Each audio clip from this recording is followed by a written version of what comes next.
Welcome back to the show. Today's episode I am really excited about because it's a little bit different. This season, we're trying to bring people on to tell their healing journeys. And so today we have my niece, Lindsey, which a lot of you might know if you follow Justin Greens on Instagram because she's on there every once in a while.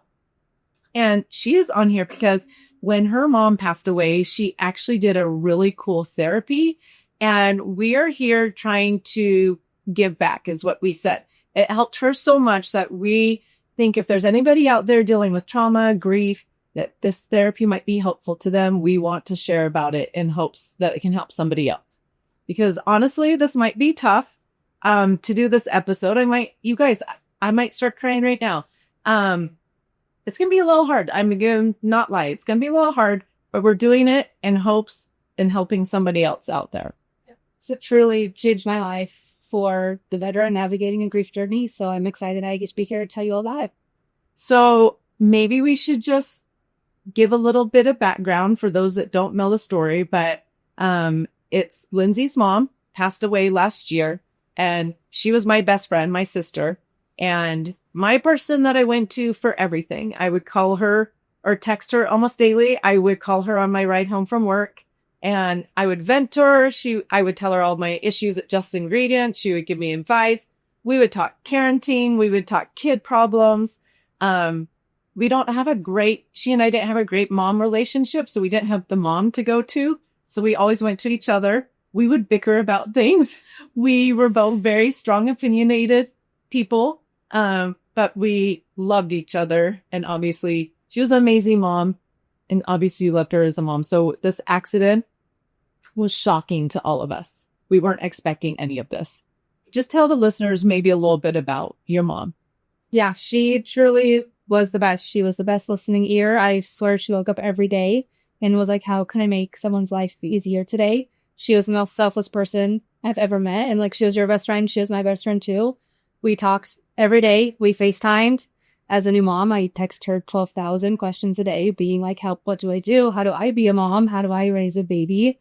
And she just truly was the kindest, most, I'm going to cry, but just most selfless, perfect, funny, humble soul. She truly was amazing. Well, and something at her funeral, I don't know if you know this, but so many people came up to me to like introduce themselves, but then they would tell a story, and it was always something that Janice had done nice for them. Like, she was writing notes to people. She was texting people. She was sending people things. She always was thinking of others and trying to do good for others. Yeah, and she was like that as a mom too. She just woke up every day. It's like, it's really, how can I serve? And countless stories. People still tell me, they text me, oh, I just remember this memory of your mom. And every single time she's doing something to lighten someone else's burden, which I think is incredible. Yeah, it is incredible. And we should say she was an incredible, strong woman, full of faith, because she battled with cancer, breast cancer, metastasized cancer, like 17 years ago. Yeah, she was diagnosed at 35, had 4 young kids, including a newborn. A testament to her strength, honestly. If there's anyone that's been through hard stuff, that's her. She has had a lot of health trials and tribulations over the years, but obviously definitely her cancer was the hardest, and she fought that with grace. And I actually was talking to my sister about it. Like, I don't have a ton of negative memories of mom going through cancer because she didn't show that to us. Like, she put on a smile for us kids. I was 6 years old, so honestly, not all memories are solidified, but I don't have negative memories of her going through cancer. And she was just testament to who she was as a mom and the strength that she had to step up and protect her kids in LA. Oh, I love that. Yeah, and she had so many good people in her community. Oh, I'm going to cry because I remember it very well, being an adult when it happened. So many in the community that surrounded her to help her. Oh, okay. Like I said, this episode might be full of tears. Okay, so should we maybe say a little bit about her passing? Yeah. So I just want to think it sets the scene for kind of trauma that I went through. I feel like obviously a death that happens quicker isn't better or worse than a death that's planned for. It just is different. And I think sometimes in the way that you can cope. So you can kind of just get into it. Right after Christmas, I just decided to go on a golf cart ride. The whole family was there, and there was no funny business or anything going on, but somehow she was thrown off the golf cart, suffered immediate, intense head injury, which then followed 11 days in the ICU, which had its ups and downs and ultimately ended up their passing in early January. So a lot of my trauma comes from the accident itself and being there to witness that. And if anyone has gone through something similar, like a head trauma is evident when it happens. And there's images and things that you don't want to remember your mom as. I want to remember her as the beautiful, amazing, creative, perfect person that she was. I don't want to remember her in those moments. But obviously I witnessed that. I have the trauma of that, the sounds, the noises, obviously the visuals, all of the things. And post-accident, you lose someone that you love and who's your entire world. Like my mom was my life. She was my best friend and my everything. And then you have this accident and trauma piled with it. And it was everything I thought of 24 hours a day. I pictured it. I heard the noises. And I had a 6-month-old baby, and I was like, I can't look like this. I have to show up, and I have to be a mom. Like, mom doesn't want me to live like this. And luckily, Carlin had a friend recommend this therapy, and I was like, I don't even care what it is. Like, I'm doing it. I don't care how much it is. Like, I just need some type of relief. So that therapy is ART therapy. It's accelerated resolution therapy. And some of you guys may be familiar with EMDR, which is the bilateral eye movements. This kind of takes that and goes the step further. So I signed up for that. And I actually only did one session. I need to go back. But it's known to work faster than EMDR. They recommend like 3 sessions can get you to where your goal point is. So I signed up. I did 1 session. It helped me immensely and kind of get more into that. Yeah. So you were hearing the noises every day and seeing those visuals every day from the accident. And I remember you telling me this, and I'm like, this is pure trauma. And I kept saying to you, like, in the meantime, like, okay, it's okay. Your brain's just trying to heal. Your brain's trying to accept everything that went on. But in the meantime, I was asking around, like, you guys, anybody know how to help this? And thankfully, I had a friend who was like, oh my gosh, I went through something very similar from an accident of her spouse. And she's like, ART was a lifesaver for me. And so that's why we're telling you guys about ART, because I didn't know about ART. It was new to me. And so I was like, what is it? And she was explaining it to me, gave me a reference even for you. And I was like, just go try it. And so maybe just walk them through like what a session looks like. Yeah, for sure. Going back first, though, and kind of talk about what happens in the brain when you experience a trauma and how ART is created to help that. So your amygdala in your brain is basically like your safety center. It's your threat detection center. It wants to keep you safe. So when you experience a trauma, your amygdala goes into overdrive because it wants to protect you. And in doing so, it actually weakens other areas of your brain. So it's a lot of people who experience trauma, they have memory loss. They kind of lose their executive function. They can't plan properly. But then they also can't regulate their heart rate and their breathing and things like that. You're always just in this fight or flight feeling. That's from the vagus nerve kind of shutting down a little bit. So ART is created to help calm the amygdala and allow the rest of your brain to go back to regular functioning. And that's through those bilateral eye movements. Okay, before you tell about the session, were you noticing those things like a memory loss or not remembering things and not being able to make decisions and things like that? No, so first, I'm not a very anxious person. I wasn't before the accident. And after the accident, became an extremely anxious person. I just felt like I could never breathe. I could never relax. I remember Carlin took me to go get foot zoned. And I was like, this is the first time I've been relaxed in 4 months. Like my brain was just on overdrive. And I had the memory of a walnut. Like could not. I remember I was with one of my coworkers in the office and I asked him a question. He answered it. 5 seconds later, I asked the exact same question and he was like, are you okay? Like you literally just asked me this. Like I had no memory and I'm still suffering with it. It's getting better. But it's like my husband was talking about some funny thing at an event just over a year ago. And I had no recollection. Like literally not even like, oh yeah, it sounds familiar. No recollection. And he was like, oh, wow. Well, and like you said, because the amygdala is trying to keep you protected, so other parts of the brain are working as well. And so a lot of people might be experiencing this because it doesn't have to be death. Trauma comes in a lot of things. I mean, a cancer diagnosis, watching someone go through pain or an illness. I mean, there's obviously lots of reasons for trauma. So ART can help with grief and trauma of all sorts of things. Yeah, and they say with ART, it obviously doesn't have to be trauma, but if there's anything that's triggering to you, or if you have negative associations with a sound, a memory, anything that kind of brings you that trigger, they say ART is great for you. Interesting. Okay, so you want to tell about ART? So what you do, at least in my situation, I'm sure every therapist is a little bit different, but we did an intake call. Fred kind of walked her through. They want you to talk about it, and it is really hard. Like, it is mentally exhausting, and you're reliving that moment visually and kind of talking it through. So she had me talk through it just so she could figure out kind of where I was, what my baseline was. And then you kind of in your head, the whole basis of ART is you play it in your mind like a movie. So we decided my start and end points of where I wanted to play through. Because like obviously I had 11 days of hard times. Well, hard times, but I cannot work through all 11 days. So it's like we set kind of the beginning and end of where my movie was going to be. And then I went for the first session. And what you do is you do the bilateral eye movements. So you follow her hands moving back and forth. And what that does is it actually mimics REM and how your memories are consolidated when you sleep. The bilateral eye movements scope with that, which I think is really interesting. And then she leads you through a cycle of prompts. And so what you do is you visualize your movie first. Then you're done. You kind of signal to her.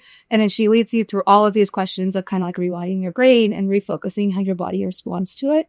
Then you do it a second time. She asks more prompts. And then you do it a third time. It's actually really interesting because the prompts that they ask and the eye movements, it truly like rewires your brain and how you remember it.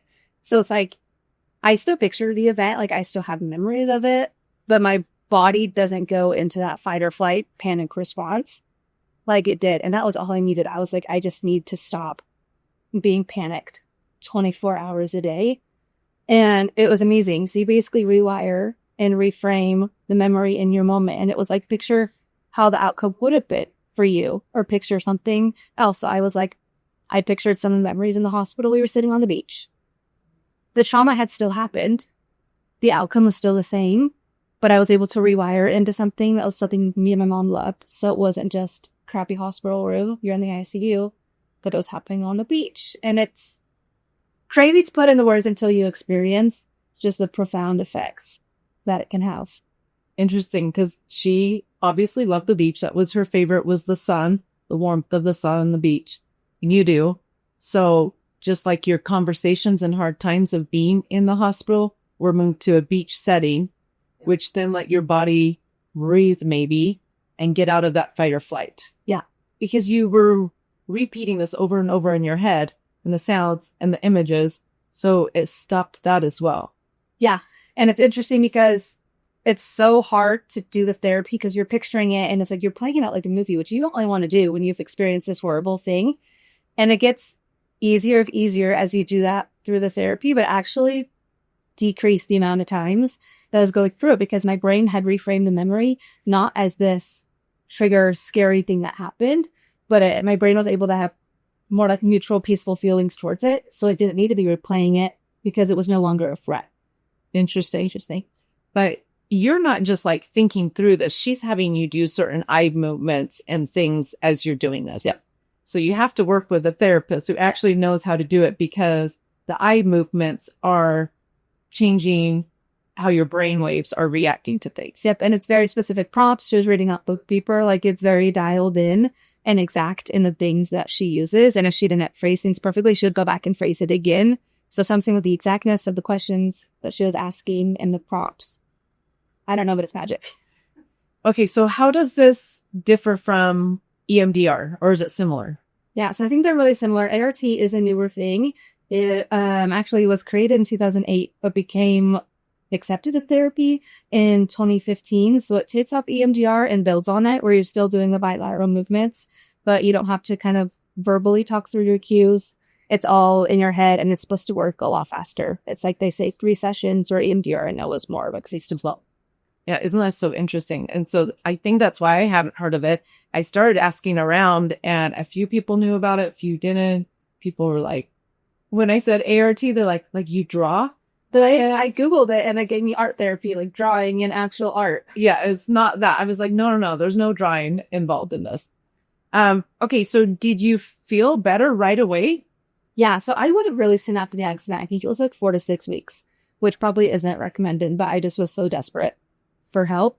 So I came home and was more exhausted than I've ever been in my life. I had just felt like I ran like, I don't know, a marathon. So exhausted, went home and crashed, but I noticed changes pretty quickly. It wasn't night and day, but my body, as it adapted to kind of the new thoughts, I called my family the next week and I was like, you guys all have to get and do this. And she told me I'll probably want to come back. And I'm getting to the point where I want to come back because the anxieties are now starting to creep in. And she said that's actually really common.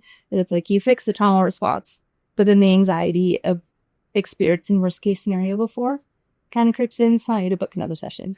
Interesting. Well, you probably were exhausted because your body was in that fight or flight for so long. Yeah. That it finally was just like, oh, like I can relax. I can breathe. Like every muscle in your body was able to relax again. And then, yeah, I know people do like a second one, like they start craving it. And it probably is you hit your year mark. Yeah. And that's a huge milestone. And it's time to fix some other things. Yep. Nope. It's creeping back in. But I like knowing that I have a potential solution or just another tool in my tool belt to help me. Yeah, exactly. And that's what it is a tool in the toolbox to help people heal if they're dealing from trauma or grief. But I'm curious as a young mom, so you have little Andy at the time. So she, let's see, was like 6 months.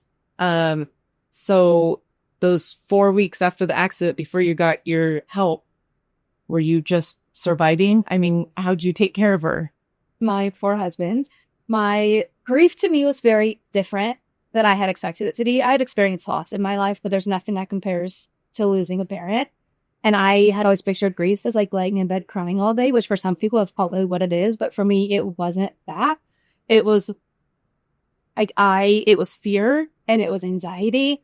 And I could not be by myself for more than 5 minutes without having like a severe panic attack. So my poor husband, if Annie woke up early and I got up with her, he was up too. I didn't trust myself along with my baby just because the anxieties and the fear that I was having. But she also saved my life. She gave me purpose to get out of bed in the morning and to get dressed and to shower and to be a mom. So I'm so grateful for her. But it was so hard. It still is so hard. Being a mom without your mom is crying. Yeah. It's the worst punishment I feel like ever. But she truly saved my life. And I tell people when like find something to get you out of bed. I adore my husband, but I don't think having a husband would have been enough. Most days, like he's an adult, he can survive, like he's good. But she was a Kwesi. Well, what's really interesting about that is when I dealt with all my depression, which most of you know my whole story of dealing with depression, when I was healing through it after I attempted suicide and going through the healing process, Jessica was a baby. Oh, I'm going to cry. Who's now 19. And she was the only reason I got out of bed and the only reason I kept like trying to heal and trying to get better. So I get what you're saying about a baby being a blessing, because I always tell her she was my blessing to get me through a hard time. So, okay. So now after the therapy, did you feel 100% or were there physical issues, like physical things that you were dealing with? Yeah. And people talk about grief a lot emotionally, but they don't talk about it physically. And I am still recovering physically just from the toll that grief had in my body. I work with the doctor and I got my hormones tested. Well, first of all, I was nursing Andy. Then obviously I was at the hospital all day. This happened. I wasn't drinking water, wasn't taking care of myself. Cold turkey just stopped producing milk. So I had the hormone shift, the stop the breastfeeding overnight, plus the grief, get my hormones tested a few months in, and they're like abysmal, like horrific.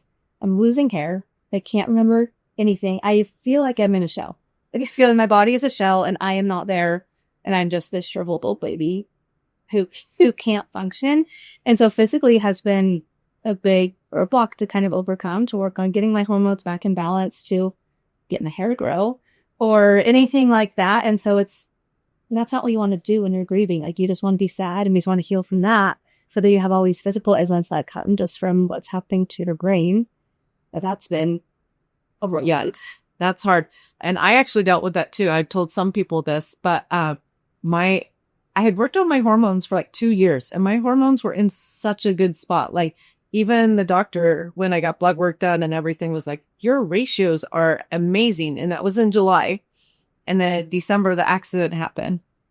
Well, come like January, February, I was like the biggest brain fog I ever imagined. Like, now I know what brain fog is. My brain just will like, do this. We got to go do this. Think about this. Oh, I'm thinking about all these things and I want to try this. And it's always like, just go, go, go. It literally was like a cloud. Like, I'm like, my brain can't even think. I can't even think what to do next. I can't remember what someone just told me. I don't even know what tomorrow is. People were like, you remember it's on Wednesday. You got to go do that. Or I'm like, no, I can't. Like, if it's not written down on a piece of paper somewhere, and now I can't remember it. The worst brain fog, everything. It was terrible. So I went back to the doctor and every hormone was literally zero. Progesterone, estrogen, testosterone, everything had dropped. Testosterone not to zero. Sorry, I shouldn't say that. But progesterone, estrogen. And one of them even to the point that it said non-detectable. So I'm like, okay, this is ridiculous. So same thing. So I tell people like, that stress is crazy what it does to your hormones. It is unbelievable. So yeah, so I tell people all the time, I went from perfect hormones to needing HRT to help me get back in the swing of things. And now I'm doing way better. But may we just tell people, like, if you're dealing with trauma or grief or huge stress, like, it's not just an emotional thing, it's also a physical thing. And like you said, you don't want to be dealing with physical things during grief, but maybe you should just for a moment because it might help you. And it made me feel better knowing that there's one thing I could take control over.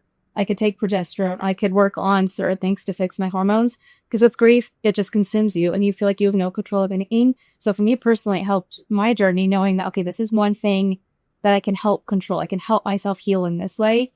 While emotionally, you just know that you have to kind of ride that wave. Well, and also I tell people, like, just because you're using this to help you get through the grief or trauma doesn't mean you're stuck on it for the rest of your life. It's to help you heal. Okay, so I'm curious, after the therapy, after getting on hormones, then did you feel like you could take care of Andy better? Yeah, I started coming back to life, as I like to say. Which is also in grief is an interesting thing. The first time you feel joy and the first time you feel happy is a guilty place to be. I saw a quote one time, though, I think it was on TikTok, where it said, the best thing to do if you've lost a mom, the best way to honor your mom is by taking care of her daughter. Oh, and I was like, oh, mom sent me that. She needed me to see that. And so I kind of fixed my hormones, got up a better place, and I started feeling like I could put one foot in front of the other. And that I wasn't just trying to make it through the day. Because I went to the point where I was like, 15 minutes. You can do 15 more minutes. And that was every day. Just make it 15 more minutes and you're good. But I finally got to the point where I could enjoy a day. I would go to work, I'd laugh, and I would have fun. And I wouldn't constantly be thinking about grief or bad things that have happened to me or like, why me? Why did this happen? And I've been able to show up and be a present mom. And it's been because I want to, not because I have to. Yeah. And we should say grief is like cyclical too. It goes in cycles. Yep. And so I've told you, like, I'm in the angry stage. You remember when I was in the angry stage, I was so mad about so many things.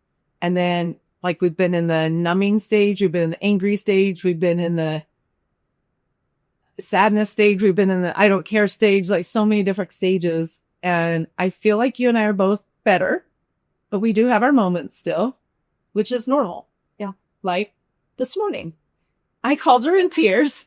And I was like, I don't know if I can do this podcast yet. I don't know if I'm ready. But then we talked about, no, we're going to do this to help someone else out there. Like, this story can help someone else. And then shifting my thought around it. I was like, okay, we can do it. But yeah. It's like, I look back at what it was a year ago, and I'm like, wow, I'm so proud of that young, broken mom who survived and made it. And I am still broken. I am nowhere near where I know I'll get to one day, but I'm so proud of where I've come because I don't even recognize that person anymore. And I'm proud of you too. You've gone through a lot. And if you guys don't know, she is an incredible mom to her little Andy, who we just love. And you're an incredible wife and an incredible employee. You guys, she helps make all the Just Ingredient products. And this whole year has done that. but also work, I think, has been a help for you and I because it has made us be busy. Yep. And so that's been one of our coping strategies is to stay busy, which is okay. As long as you don't ignore the underlying emotional things that are still there. Yep. I always say work is my safe space because home is not. Because your mind just races. Yep. But you're learning Yes. how to not let it race. Yep. Okay, so as we wrap up, what would you say to someone else who feels like she's drowning in grief right now? First of all, I'm sorry. It's the worst place to be. It's a horrible club to be in. But my biggest thing is that you have to learn to be selfish and that it's okay to be selfish when you're grieving. It's okay to ask for help. People want to help you. They don't know how to help you. They can't relate. They don't know what to do. So it's okay to ask for help. It's okay to be a needy spouse, a needy parent. It's okay for your other half to cover 80% one day if you can only get to 20, but you just have to be comfortable being selfish to survive. Which is hard for women to do. So hard. Because I always want to give. I don't want to be given to. No. That is hard, but that makes sense. And also to find that one person that can help you through it. If you don't have an army, find one person that. Or even just the thing to get you out of bed that day. If it's not a kid, if it's not a spouse, it can be McDonald's Frosty or McDonald's McFlurry you're getting at the end of the night. Like, I don't care. Find your one thing that you're going to live for that day. Or your job, maybe. Hopefully it wasn't McDonald's flurries that you were going for. You have to do sometimes. Lindsey lives a healthy lifestyle, but through grief will allow the McDonald's flurries. Okay, so if someone is hesitant to try therapy or art therapy as a healing tool, what would you tell them? It's really scary, but for me, I was okay being uncomfortable for those few hours I spent for the potential benefits that were going to come from it. And also, it's something that you can try. And if it's not your thing, I totally could have stopped 20 minutes in and been like, this isn't for me. Thank you so much for your time. So just be okay kind of going out of your comfort zone, knowing how green the grass could be on the other side, but also knowing that if you try it and it's not your thing, you can be done. Okay, I haven't asked you this question yet before, because I've asked you a lot of questions just as your aunt, as we've both gone through this grieving process. So I'm a big believer in finding the good in the hard. Oh my gosh, I'm going to cry. Are you to the point that you can find any good from this hard? Or not yet? You actually said something to me that has stuck in my brain, an experience that you feel like you had with my mom after she passed, where you felt very strongly that she could help me more on the other side than she could help me here. And I think about that, honestly, on a daily basis when life is hard and things are busy and I just want to deliver her and be like, Mom, I need your advice. Like, I need you. It's such a good reminder to me that I feel really strongly that she is helping me more on the other side than she could be here. Well, and I look at it, looking at you will have so much empathy for others that are going through grief, that have gone through trauma that you would never have had before.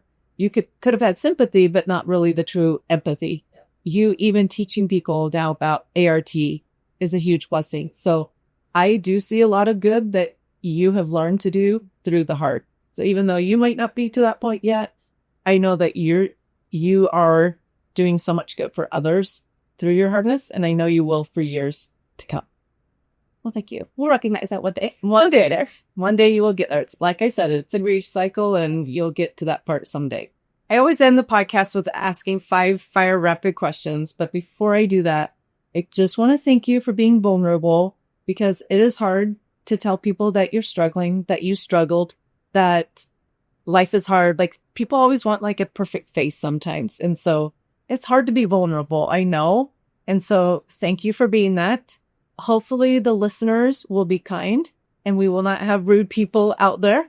That is the hardest part. Every time I tell about my depression story, I just have to ignore the haters. So if any hate comes, just ignore it.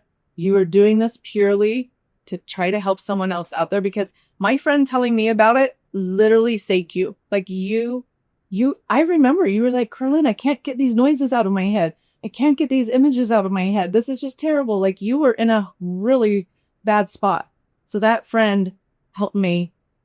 Saved you.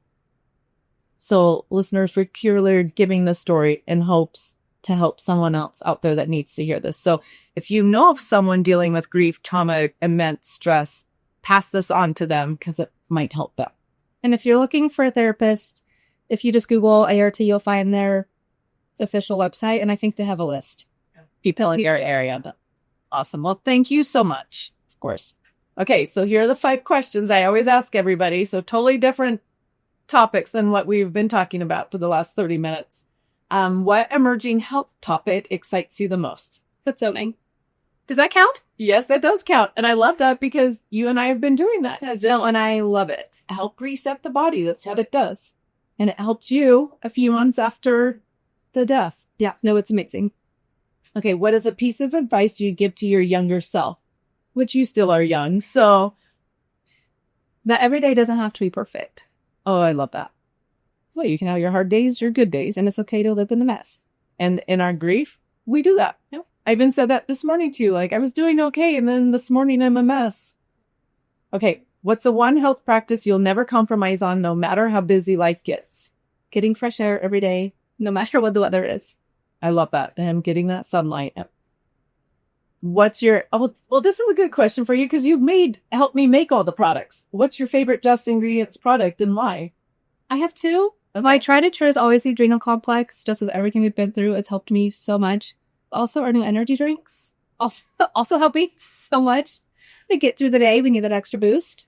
Well, and we should say our energy drinks are full of nourishing ingredients that actually help your body make energy. Yes, they're not just a Band-Aid. A lot of energy drinks out there are just telling your brain not to be tired. They're not actually doing anything to help your body have energy. So a little plug for our energy drinks. They're the best, and they don't give you the 2 p.m. crash. They get you through that. Well, for a new mom, and Andy's been sick lately, so you've had some rough nights. Yeah. So those energy drinks would be, that's life-saving right now. All right, last one. What do you think, or what have you found to be the best ingredient to life? Oh, no, there's so many things I'd say. I would just say courage. Courage in trusting yourself that you can get through hard times. Courage in trusting other people to lift you up when you need it. I love that because we even talked about that at your mom's funeral and like on her obituary, that she was full of courage. She went through hard times and she was always full of faith, hope, and courage. And she always radiated that to other people.